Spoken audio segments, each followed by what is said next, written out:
Welcome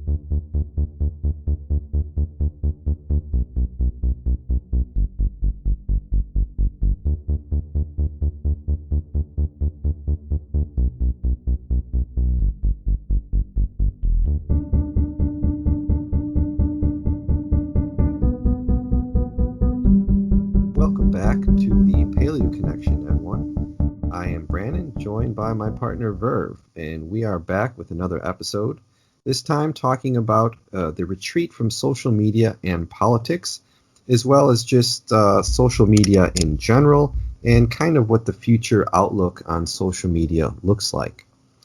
Verve will be starting us off with a bit of analysis about China and Weibo and some of the censorship that has been happening over in China and how that could possibly affect the U.S. and the world in the future.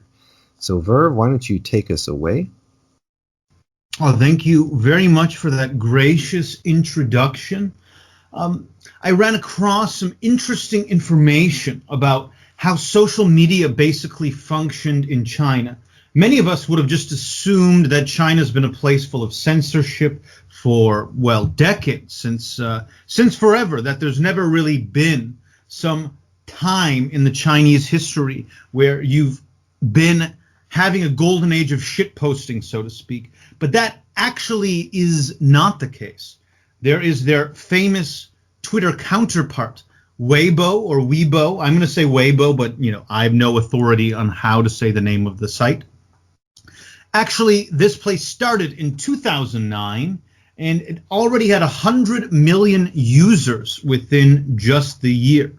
It was actually a place where people spoke very freely in Chinese about whatever they wanted, including politics. It was to the point where people would go on there, actually diss their local mayors, say whatever they wanted. And because this place is, of course, bigger than Twitter in many ways, you had people who were really making a name for themselves. They're talking about some tweets even getting tens of millions of retweets, basically. And it was kind of this heyday where anybody could come out and comment. Indeed, the U.S. Embassy was even famous on Weibo for posting air quality reports, upon which all of the Chinese would retweet them and talk about how terrible the air quality was in China. One of these was actually retweeted, tens of millions of times. So quite an interesting point there. But when Xi Jinping came into power in late 2012, the gig was basically up and the censorship of the internet began. According to this article, the way that they do it isn't necessarily focusing on banning the regular user, the regular anonymous Twitter egg who's out there just with a few hundred followers or even less, putting in their opinion. What they started to do was get the famous accounts to be visited by the police and sometimes even outright arrested. They forced them to proclaim their loyalty to socialist values in front of their tens of millions of followers, which would make them look like very hollow accounts. And then after all these big guys were dealt with, they just started going for more basic stuff. They shut things down at the root. So the example they use in this frankly hilarious article is, let's say Xi Jinping farted. What they would do is the word for fart, words that are very similar like F4RT or FRT, any way that somebody could talk about farting, it would suddenly be shut down. Any tweets mentioning this would simply be erased. There'd be no trending hashtag. And certainly any major account mentioning this would be in trouble. Of course, maybe a few tweets from the little guys would get through, but if anyone ever noticed them, they would be taken down. There's no need to really ban people and make them into victims. But what ultimately happened is, because you couldn't go anywhere to congregate and talk about Xi Jinping's fart, there was no Weibo left for political discourse. Of course, the site suffered greatly. It still survives where people go on and do the things that I guess really normal people do on like a place like Twitter. Like there are these circles where people will just talk about sports, just talk about fashion, just talk about animals, whatever their thing is. Maybe a group of friends will talk about daily life. But ultimately, when a bunch of stuff is off limits, people just stop using it. So eventually the free speech atmosphere on Weibo was completely crushed. And now it's at a point where Chinese people who do want to talk shit on politics will end up going to just private chat rooms that are invite only and are kind of a small circle of people. It's not really a place where politics is discussed unless it's being done by government approved people, guys who basically have the green card as it is. Now, this reminded me very much of what could be happening in the United States when you have places like Facebook and Twitter increasingly policing all of its content.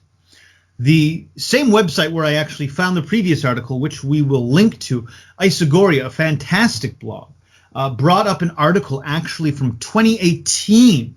This is probably a point where we could start saying that they really had in mind this idea to start policing the internet. Of course, we can think of things that were happening before that where, you'd be banned on Facebook or whatever for saying the F word. And by that, I mean not the F word, but the slur for homosexuals. You say something like that and you get banned, even though that's what the only insult any kids knew in the 90s was.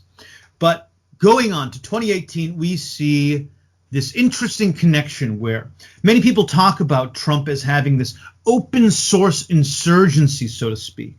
The liberals will connect this to an uptick in domestic terrorism. Everyone tried to get the Florida Van Man mail bomber. There's a blast from the past. The guy who was sending fake anthrax and stuff to politicians. And then you had the guy in the Kroger in Kentucky who killed people. You have the Pittsburgh synagogue incident that killed 11. So you have these different incidents happening, and everyone's blaming the rhetoric of Trump, like they still do now, trying to pin the Capitol Hills riots on him. And as a result, you actually started seeing tech companies, from PayPal to GoDaddy, actually deplatforming people, disconnecting people. And you started to see then a war on Gab. Gab got associated with the synagogue shooter in Pittsburgh because apparently he made a Gab on there saying, "I'm going in." Even though it's completely against their rules, they tried to pin it on them. And it was also around the same time that you had the Christchurch mosque shooting incident. And it was around then that you really saw them coming for people like the Proud Boys and calling them terrorists. This is also after the 2017 Charlottesville incident. And so they really got it in their mind in 2018 that they could start deplatforming people.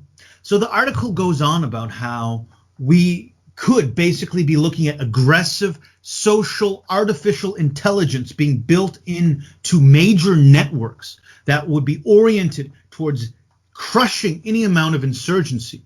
It'd be slow at first, but it would mount up like all things do. You cook the frog with the slow boil, right?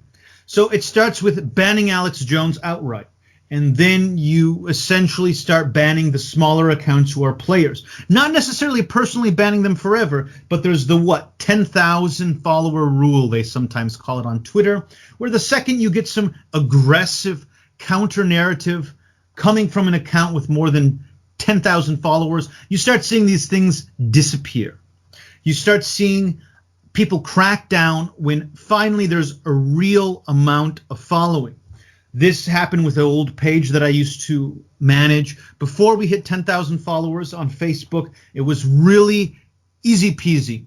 After that, it got more difficult. And finally, right around when we had 18,000 followers, the whole thing eventually got shut down. Not due to anything really done with the rules that they could point to. There was no single thing. Just these little things that grinded people's gears wrongly. Zero promotion of violence, of course. But, walking the fine line of what's polite discourse. They eventually pulled the plug. So the real question is, are we waiting for this long night in technology, as the article refers to it, where we start doing what China does, where some tech guys will monitor everything that's going in. They'll set up algorithms so anybody that's talking about farts on the day that Biden farts will be pulled off. Because as it stands, many people have already said in 2020 they've had their own experiences where when they were talking about something, they got censored just because it was similar enough phrasing to things that were going on. There were incidents where posts were being immediately removed. So this is a definite possibility that we're seeing. Maybe not so much in the year that Biden has won, but going down the line, if the base becomes shaky again, or if there is, heaven forbid, some sort of terrorist attack that is committed by someone on the right, we really might be seeing those algorithms go in, and we'll be seeing the experiments of what we can do. And one last thing on that, of course, I should also mention, it's not always about totally deplatforming someone. It's sometimes just about getting the algorithms working against them, or demonetizing them and taking away all incentive that they want to do. This is more of a YouTube thing, but it's basically the same effect. And with that, what are some of your ideas on this, Brandon? Well, that was certainly a lot of information there, Verv. You certainly know how to wax poetic on politics. So just kind of going back to what you said in the beginning and talking about Weibo and how in the past, to your surprise and to mine, that there was a lot of actual, as you said, shit posting going on in China that we weren't aware of. And I thought about that, and I guess it really wasn't that surprising to me when I thought about it more, because I think the Chinese internet is certainly, we hear about the Great Firewall, and we know that there's not a lot of communication and connection between China and like Western websites, like YouTube or Facebook and whatnot. But what's going on in China within like that environment, that enclosed environment, I guess it's not that surprising to me that there would be a lot of shit posting in there. It's just, it's not really, the rest of the world isn't really seeing it because it's going on, behind the Great Firewall. So that actually didn't surprise me, but it was news to me that Xi Jinping cracked down on it. That's not something that I was aware of, so that was a bit of a surprise. Now, going back to what you were saying about this long night and the possibility that internet censors in the U.S. will ratchet up the censoring, similar to a Chinese style that we all are afraid of. I do believe there might actually be a positive that can come from this. So one of the articles I read recently was from The Independent, and it said the title was "Zuckerberg Will Permanently Depoliticize Facebook Following Violence Organized on the Platform." So when I first saw this headline, it kind of made me angry and worried that there's going to be more censorship, on a platform that I use. But as I read it and started to think about it more and sort of connected it to, other ideas I have, I started to think that, maybe this isn't actually such a bad idea. And by that, I mean, if Facebook truly did completely depoliticize Facebook, and by that I mean left and right wing, it just all politics, anything that's closely connected to politics. In a way, it would make Facebook a completely different type of platform, and it would make it kind of what it was in the beginning. I've actually been a member of Facebook, I think, since like 2004. So like it was really start then. It was really early on, like when you needed an actual university email address. That's how Facebook started. You could not get on it. And I was in college at the time. And yeah, at that time it was just, sharing pictures, connecting with friends, it was a social thing, and people didn't really talk politics. And that's kind of what I kind of picture it being again if Facebook does do this. And I guess I wouldn't really be that against it. Now, what they also did say in this, though, was that they still would allow like private groups, like you and me are both a member of a private political message group, and they would not try to touch, those types of groups. What they would be trying to censor would be, stuff that appears on your wall, like like the news feed.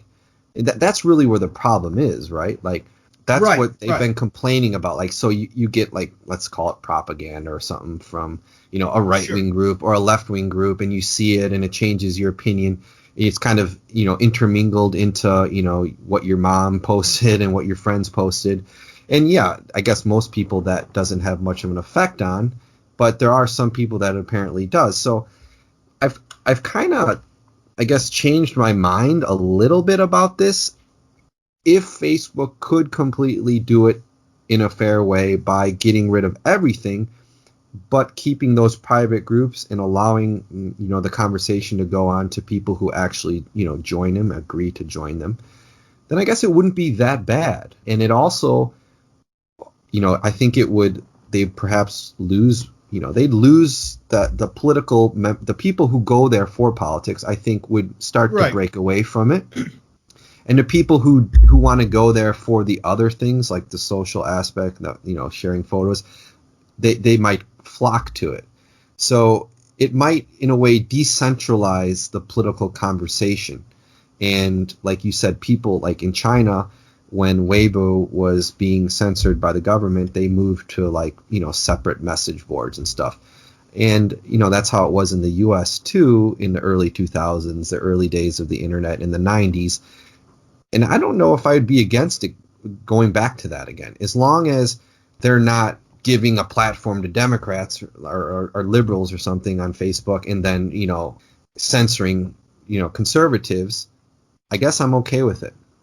And I kind of wanted to Sure. know what your opinion would be on that. If there truly was a complete depoliticization, is that possibly a good thing?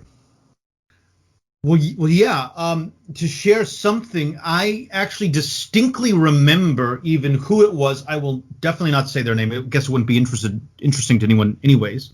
But I actually do remember the exact first person in my Facebook timeline that began just regularly posting political content. I'm sure there were people who posted one-offs here and there, but there was one guy, and I just remember thinking, who the hell is this guy? Who does he think he is? Do you think anyone wants to, come on after lunch at work or whenever, and this is your time to catch up with your friends or just see kind of funny anecdotes and little updates to click like on?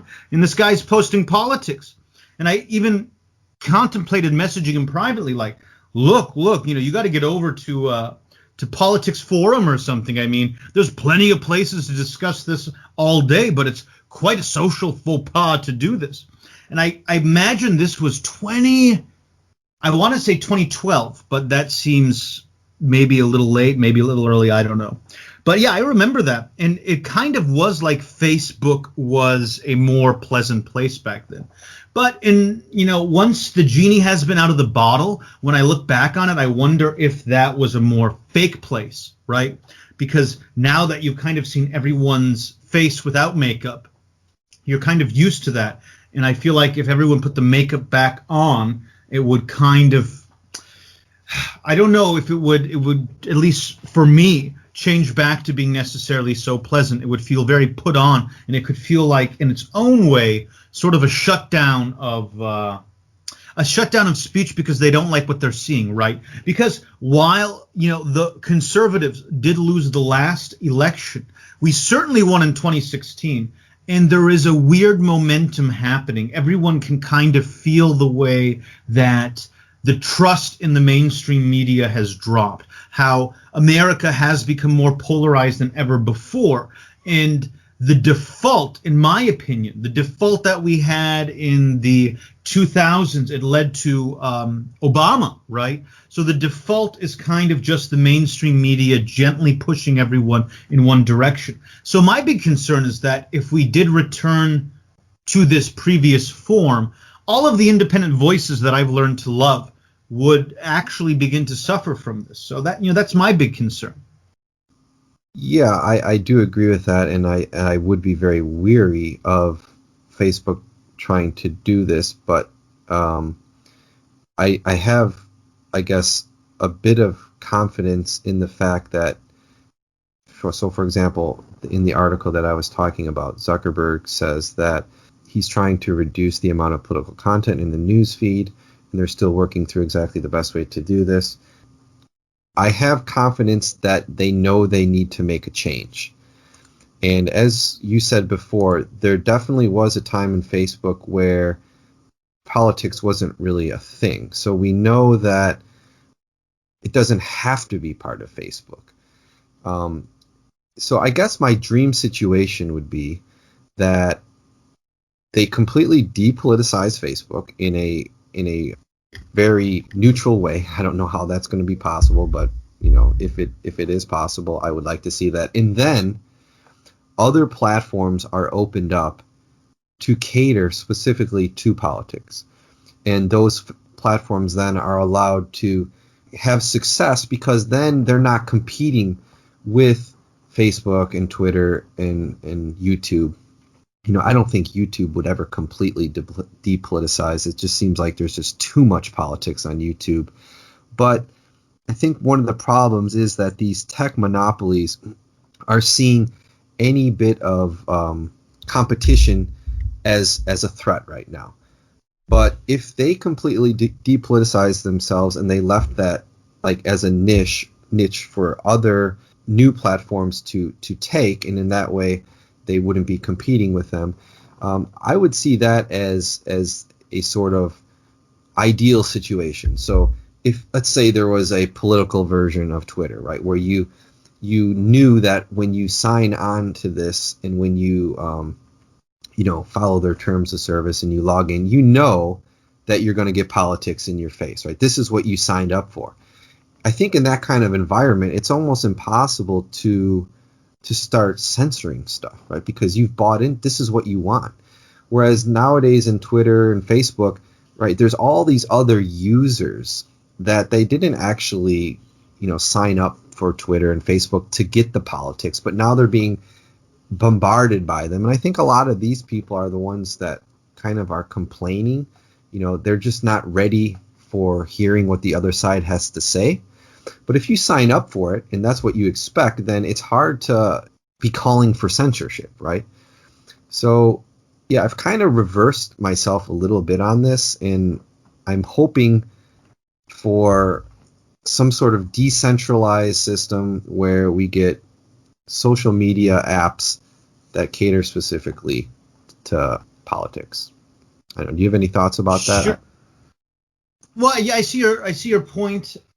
I can see how it would also be potentially even benefit. I'm thinking too much in terms of how this would benefit me, but I could also see how the silent majority might actually become stronger if it wasn't being constantly pushed and prodded by BLM media blitzes and the likes to go and shill for them, because ultimately there does get to be this sort of peer pressure where you start to feel like if it's always in your face, then maybe you need to acquiesce. We are herd creatures, right? And if you're not that political to begin with, it's probably far more likely that you are zoon politikon, the herd animal.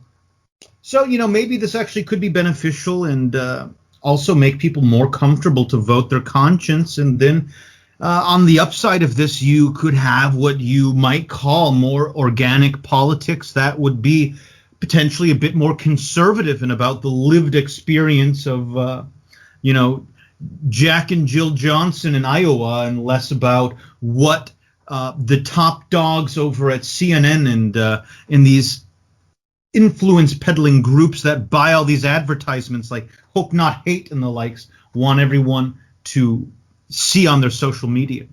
So it's a good point that maybe this would be good for us in the long run. I would definitely still be getting my political fix somewhere else, and then my Facebook feed would be definitely less annoying, and there'd be a lot less people on snooze. That's for sure. Yeah, that's right. Kind of to shift gears a little bit, but kind of on the same topic. What are your thoughts? I was reading another article the other day about, what was the title of it? The global internet is disintegrating. What comes next? That was from BBC. And it was an article discussing how the future of the internet seems like it will be less open in general, following a kind of model that China has, but not entirely like China. So everybody knows that China has a very restricted internet, and they don't allow a lot of outside apps in, and a lot of there's not a lot of interconnectivity with the rest of the world. Now that's seen as negative, and it very much is negative in many ways, because China is censoring what people say. So it would be one thing for China to have their own internet, but for it to be, an open internet in China, right? And we know that's not the case. We know that they have their own internet, but the reason why they have their own internet is because it's being completely, censored, by the Chinese government. But it seems as if the trend, and Russia is doing this, right? They're creating their own sovereign internet.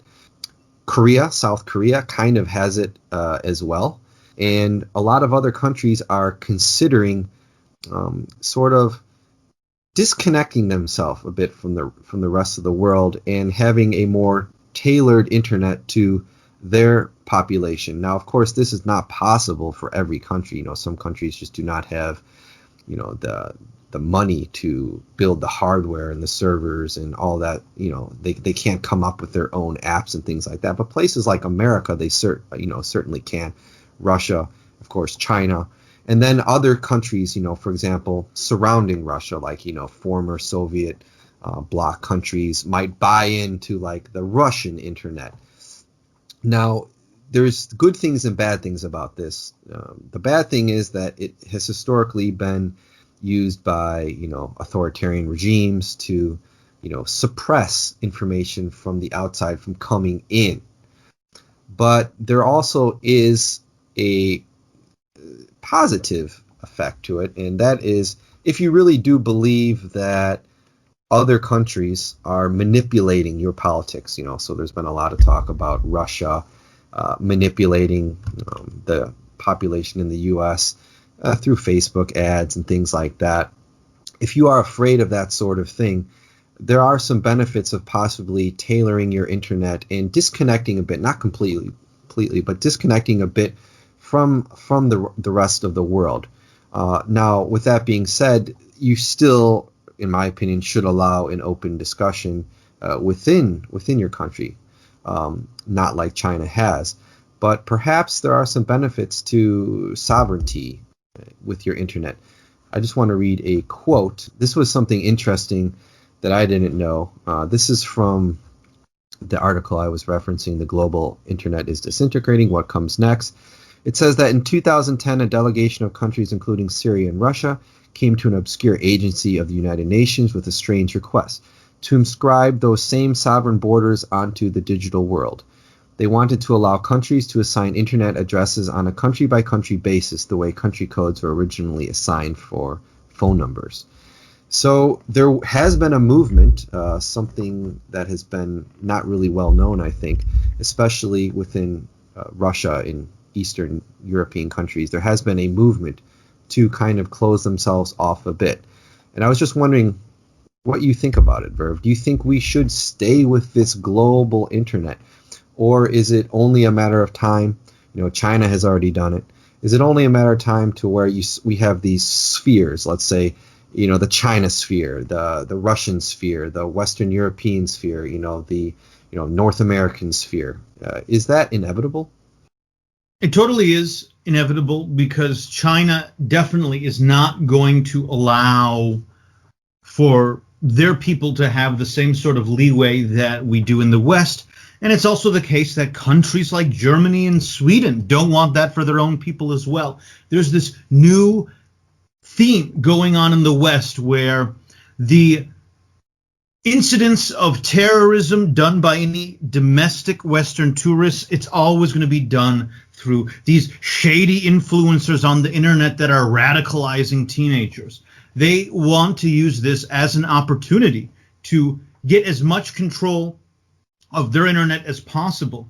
Of course, at the same time, I'm sure they're going to still condemn the way that China is going to clamp down on its own internet, but it's inevitable that they're going to do this. I think also one of the ulterior motives in this is that people see that guys like Steven Crowder actually had more live viewers during the election coverage than did primetime cable places like CNN and MSNBC. So as a result, I think there is a reason for everyone to be cheering for more control of the internet. You will be able to ensure that the people who are winning now, all the establishment media brands, will be able to keep winning when the internet is more controlled. So the West is going to follow along with this. And I believe it's the case right now that China is involved in designing a lot of these 5G traffic points that handle all of the connections for these smartphones. And they are wanting to design it in such a way, probably already have, to be able to kind of spy on users and to control what users are accessing. So I believe it's the case that this technology is going to really appeal to all these other Asian countries that want to clamp down on what their people want. So when it's time to bring in 5G into Myanmar that just had its coup, do you think the new military junta is going to want to have infrastructure they can control from China, or just this big open sort of net that you've got in Western countries? So, inevitably, I think we're going to go in that direction. And I honestly wouldn't be surprised that in 5-6 years, you're going to wake up and you're going to see that your own internet infrastructure more closely resembles that of China. And kind of going off of that a little bit more, I actually do believe that there are ways for people to basically have a server on their own, have it connected to the internet, and be able to escape a lot of censorship. And there's people who are really out there trying to convince you that it is possible to be completely autonomous and anonymous on the internet. I do think, just because of what all the experts are saying, I'm guessing that this is kind of possible. But here's the thing, guys. When you look at what's going on these places, there's really not that much action, right? It's always an echo chamber of the same sort of people, or it's several different groups of people having their own separate echo chambers with this infrastructure. It's not really it doesn't come off as super influential. Indeed, these places like Gab have been used by dissidents in places like Myanmar and Indonesia, or also in Bahrain is one of the countries that you see on there sometimes. But, they're all speaking to each other in their own language, and I think it's functioning just as much as a message service for them as it is anything else. Because in these countries, how do you really get anything out whatsoever? How do you get regular people downloading this basically forbidden app that's incriminating by itself? The next thing that you're going to see is having Telegram on your phone is going to be viewed as suspicious and incriminating unto itself. So I don't know how effective even these little islands of autonomous internet use will even be. And I guess, that kind of sums up my own position on it. Yeah, well, very well said. I think one of the solutions to it all is hopefully some sort of decentralization of the internet. Now, I know it seems like the opposite is happening as we've been talking about these tech monopolies. It seems like, we know Facebook has gobbled up Instagram and WhatsApp. WhatsApp. And it seems like, they're consolidating their power, and that's possibly the case. But I think as technology continues to advance, like you said, there's going to be ways to circumvent these things.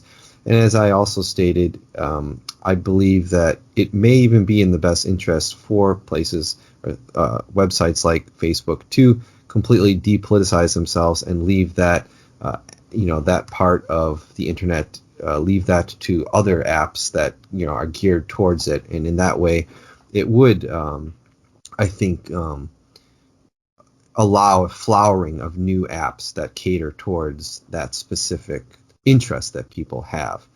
The thing that I worry the most about, actually, and we haven't really discussed, and I'll just briefly mention it before we finish up, is who has control of the servers. And I think that kind of came to light with, what was the name of the app that was recently kicked off the Google Play Store and Apple Play Store? Parler. Yeah, Parler. So they were also kicked off of their Amazon servers. And I was looking into this, and I think Amazon owns, I think it's like 20% of the servers in the world. And then there's like 5 or 6 other companies that also combined with them control like 50 or 60% of like all the servers in the world are controlled by, very, very few companies. It's very expensive to run servers these days, right? And if you're a large website or app, you need access to, very sophisticated technology that cannot be provided by, your mom and pop server shop, right? So that's the one thing right now that does scare me, is that it seems like the amount of server choice that you have is being consolidated by large companies. And, at the flip of a switch, they could just completely knock you off the internet. And that sort of thing is very worrying. I would really like to see the decentralization of that, because, well, if you run your own server, well, you could run whatever, you could host whatever you want on it, right? So that's sort of something that I think that if technology advances in the future, where, the amount of power it takes or the amount of energy it takes to run a server farm or something becomes, very easily to accomplish by, even, a small company. And then they could host even like the largest of apps on them. I think that sort of thing will go a long ways in, making the internet more free. So would you like to make any more comments before we finish up, Verv?